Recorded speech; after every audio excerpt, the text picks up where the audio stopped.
आकाशवाणी मध्य प्रदेश से प्रस्तुत है प्रादेशिक समाचार।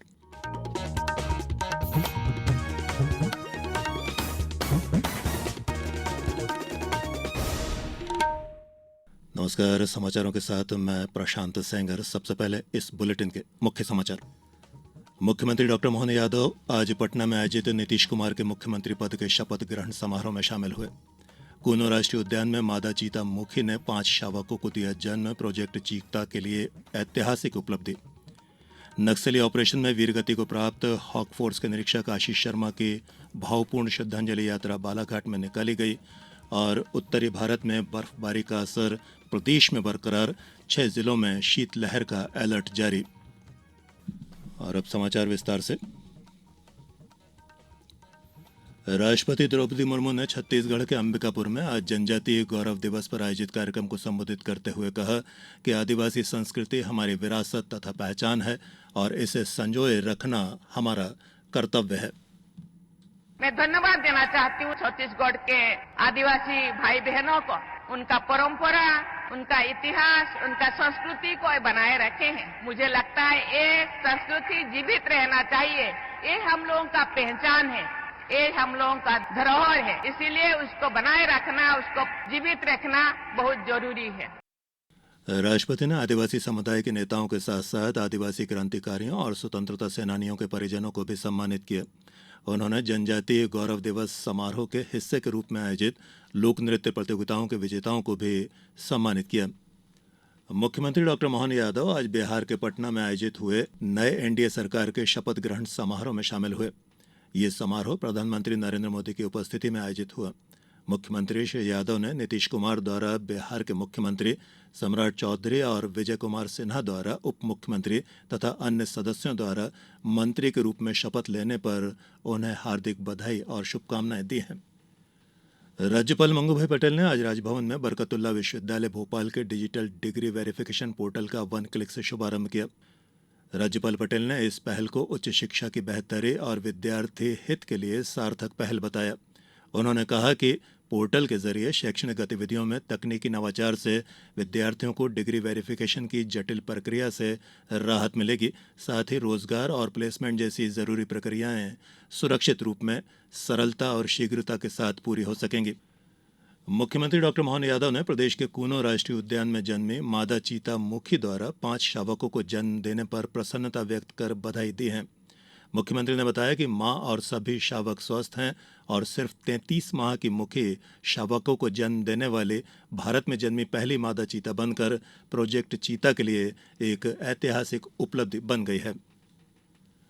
प्रदेश में एयर कनेक्टिविटी और पर्यटन को बढ़ावा देने के लिए शुरू की गई पीएम श्री हेली पर्यटन सेवा का आज नियमित रूप से संचालन शुरू हो गया है।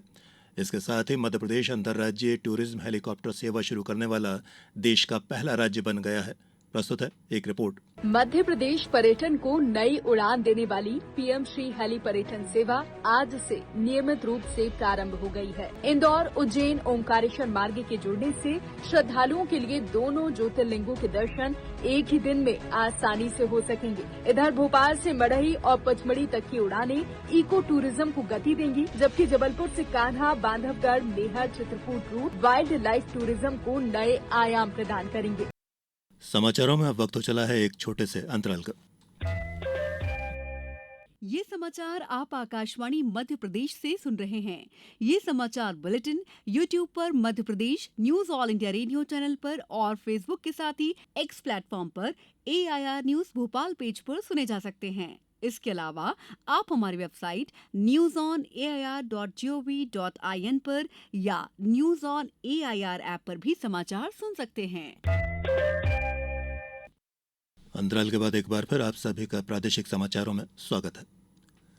छत्तीसगढ़ के राजनांदगांव में नक्सलियों के खिलाफ ऑपरेशन में वीर गति को प्राप्त हुए हॉक फोर्स निरीक्षक आशीष शर्मा की भावपूर्ण श्रद्धांजलि यात्रा कल बालाघाट में अंबेडकर चौक से पुलिस लाइन तक निकाली गई। इस दौरान पुलिस लाइन में उन्हें श्रद्धा सुमन अर्पित कर शोक सलामी दी गई। आशीष शर्मा 2018 से हॉक फोर्स में पदस्थ थे और उन्होंने अपने कार्यकाल में कई बड़े इनामी नक्सलियों को मार गिराने में सफलता हासिल की थी, जिसके लिए उन्हें 2 बार वीरता पदक और आउट ऑफ टर्न प्रमोशन से सम्मानित किया गया था। निर्वाचन आयोग ने आज बताया कि 4 नवंबर से शुरू हुए मतदाता सूची के विशेष गहन पुनरीक्षण यानी एसआईआर के दूसरे चरण के दौरान 50 करोड़ से अधिक गणना प्रपत्र वितरित किए जा चुके हैं, जो कुल 51 करोड़ मतदाताओं का 98% है। प्रदेश में भी एसआईआर का कार्य तेज गति से जारी है। जहां आगरमालवा कलेक्टर ने समय सीमा का ध्यान रखते हुए निर्देश दिए हैं, वहीं बैतूल और देवास में उत्कृष्ट बीएलओ को सम्मानित किया गया है। शहडोल में 23% से अधिक मतदाता मोबाइल ऐप में दर्ज हो चुके हैं और राजगढ़ में डिजिटाइजेशन कार्यों की समीक्षा की गई है। इस दौरान डिंडोरी कलेक्टर अंजू पवन भदौरिया ने मतदाताओं से सहयोग की अपील की है। मतदाता सूची का विशेष गहन पुनरीक्षण अभियान चल रहा है। ये अभियान हम 4 नवंबर से 4 दिसंबर तक क्रियान्वित कर रहे हैं। मेरा आप सभी से अनुरोध है कि बीएलओ जब आपके घर आए तो आप उसके फॉर्म में जो उसको जानकारी चाहिए वह जानकारी उसे उपलब्ध करा दें, जिससे कि पूरे जिले की एक पारदर्शी और मतदाता सूची का निर्माण हम कर सकें। हमारे जिले में हमने कलेक्टर कार्यालय, सभी अनुभागीय अधिकारी कार्यालय और तहसील कार्यालयों में हेल्प डेस्क सुविधा केंद्र का भी निर्माण किया है। सहकारिता मंत्री विश्वास कैलाश सारंग आज अपेक्स बैंक के समन्वय भवन में 72वें अखिल भारतीय सहकारी सप्ताह के समापन समारोह में शामिल हुए। मंत्री श्री सारंग ने अपेक्स बैंक में ई ऑफिस और सरकार सेतु पोर्टल का शुभारंभ किया। उन्होंने कहा कि कंप्यूटराइजेशन से पूरी प्रक्रिया पारदर्शी बनेगी, जो किसानों की खुशहाली तथा ग्रामीण अर्थव्यवस्था को सुदृढ़ बनाने में महत्वपूर्ण भूमिका निभाएगी। आज सहकारी सप्ताह का समापन हुआ है और इस अवसर पर विभिन्न क्षेत्रों में हम जो आईटी सॉल्यूशंस का उपयोग कर रहे हैं और जो डिजिटलाइजेशन का सफल प्रयोग सहकारिता क्षेत्र में हो रहा है, उसको लेकर आज कार्यशाला का भी आयोजन हुआ है। सहकारी आंदोलन के हर आयाम को हम मजबूती के साथ स्थापित कर रहे हैं। सूचना और प्रसारण राज्य मंत्री एल मुरुगन ने आज गोवा के पणजी में 56वें भारतीय अंतर्राष्ट्रीय फिल्म महोत्सव में वेव्स फिल्म बाजार का उद्घाटन किया। फिल्म बाजार रचनात्मक और वित्तीय साझेदारी चाहने वाले फिल्म निर्माताओं, बिक्री एजेंट, महोत्सव कार्यक्रम कर्मियों और वितरकों को मिलने के लिए एक वैश्विक स्थल के रूप में कार्य किया करता है।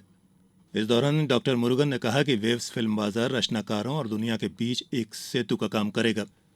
बात मौसम की करते हैं। उत्तरी भारत के पर्वतीय इलाकों में लगातार हो रही बर्फबारी का सीधा असर अब प्रदेश में दिखाई दे रहा है। बीते 24 घंटों में शाजापुर 6.4 डिग्री सेल्सियस न्यूनतम तापमान के साथ प्रदेश का सबसे ठंडा शहर रहा और वहीं 15 शहरों में पारा 10 डिग्री से नीचे चला गया।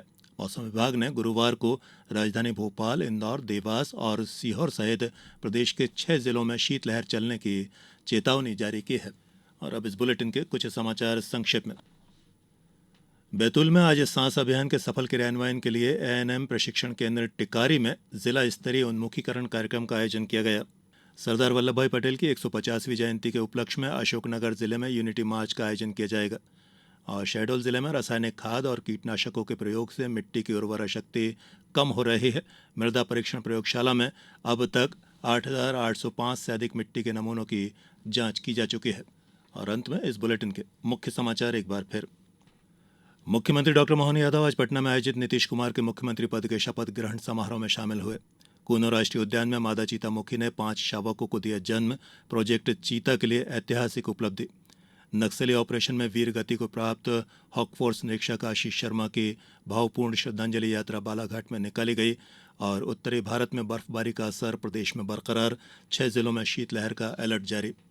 इस बुलेटिन में अभी इतना ही। अगला बुलेटिन सुबह 7:10 पर। आज्ञा दीजिए। नमस्कार।